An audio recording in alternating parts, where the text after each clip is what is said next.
भारत को मिलने जा रहा है एक और नया बाहुबली। आसमान में ताकत और फुर्ती का बेताज बादशाह।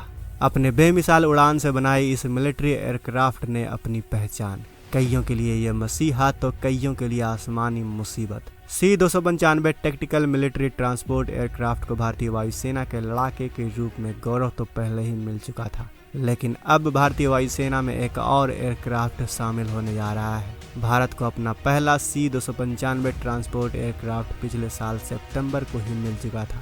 भारतीय वायुसेना प्रमुख air chief marshal V.R. Chaudhary इसे लेने के लिए स्पेन गए थे। यह विमान पूरी तरह से सैनिकों के साथ लंबी दूरी तय करने में सक्षम है। 2 साल पहले 56 ऐसे विमानों के लिए 21,935 करोड़ रुपए की टाटा एयरबस प्रोजेक्ट के तहत डील हुई थी।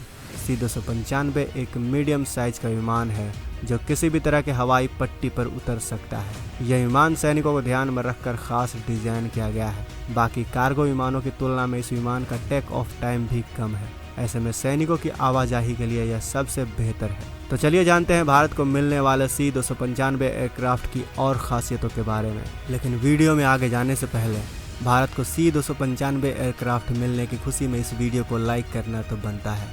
इस वीडियो को लाइक जरूर करें, यह बस 2 सेकंड का काम है। दरअसल दोस्तों, अब भारतीय वायुसेना को 2 फ्रंट वॉर की संभावनाओं के मद्देनजर अपनी तैयारियों में बड़ी तेजी से जुटी हुई है।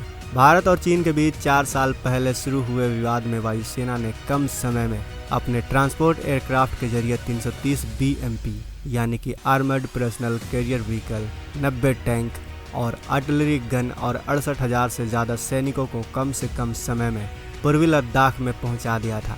इसमें C-17 Globemaster, IL-76, C-130J super Hercules, AN-32 fix wing के साथ हेलीकॉप्टर ने भी मोर्चा संभाल लिया था।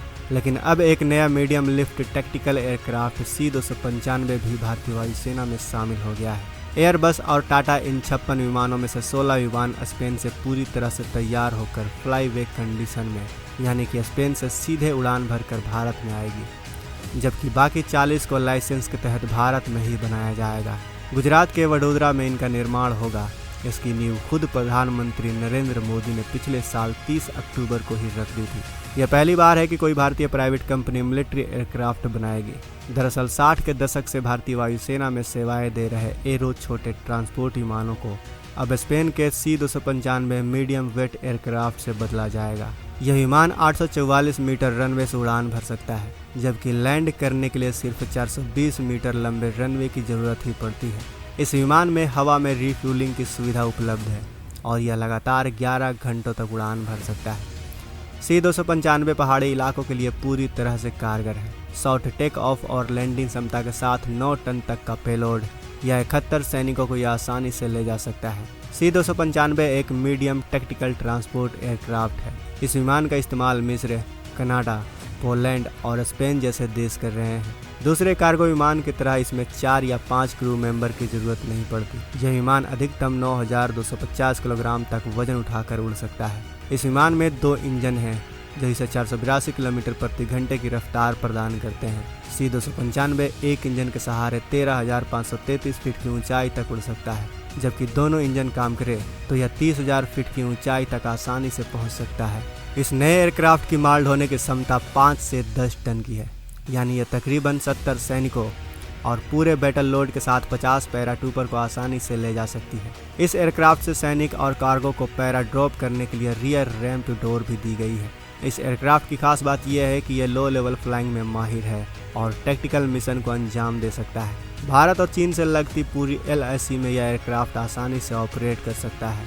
इस एयरक्राफ्ट में स्वदेशी इलेक्ट्रॉनिक वॉरफेयर सूट भी लगाया गया है। साथ ही मेडिकल इवैक्यूएशन ऑपरेशन के दौरान इस एयरक्राफ्ट में 24 स्ट्रेचर भी लगाए जा सकते हैं। भारत में बनने वाले 40 295 एयरक्राफ्ट साल 2031 तक पूरी तरह से बनकर वायुसेना में शामिल हो जाएंगे।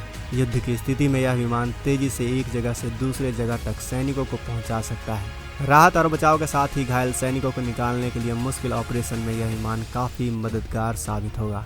इन सब के अलावा भारतीय वायुसेना मौजूदा ट्रांसपोर्ट फ्लीट की एक असेसमेंट स्टडी भी करा रही है, जिसके मुताबिक आने वाले दिनों में जो एयरक्राफ्ट रिटायर होने वाले हैं उनका ऑप्शन भी ढूंढा जा रहा है। फिलहाल भारतीय वायुसेना में एरो के अलावा C-17 globe master, C-130 super Hercules, AN-32, और IL-76 ट्रांसपोर्ट विमान है। AN-32 और IL-76 भी काफ़ी पुराने हो चले हैं। AN-32 साल 2032 के बाद से सेना से रिटायर होने शुरू हो जाएंगे, जबकि IL-76 कुछ और साल अपनी सेवाएं दे सकेंगे। इसके बाद इन्हें भी रिटायर कर दिया जाएगा और इनकी जगह कोई और विमान लेंगे। तो दोस्तों, आपका इस पर क्या कहना है? हमें अपनी राय कमेंट बॉक्स में अवश्य बताएं। वीडियो पसंद आई हो तो इस वीडियो को लाइक करते हुए अपने दोस्तों के साथ शेयर ज़रूर करें। अगर आपने अभी तक इस चैनल को सब्सक्राइब नहीं किया है तो इस चैनल को सब्सक्राइब कर लें। साथ ही बगल में जो बेल आइकन का बटन है उस पर ऑल पर भी क्लिक कर लें। मिलते हैं अगले वीडियो में। जय हिंद, जय भारत।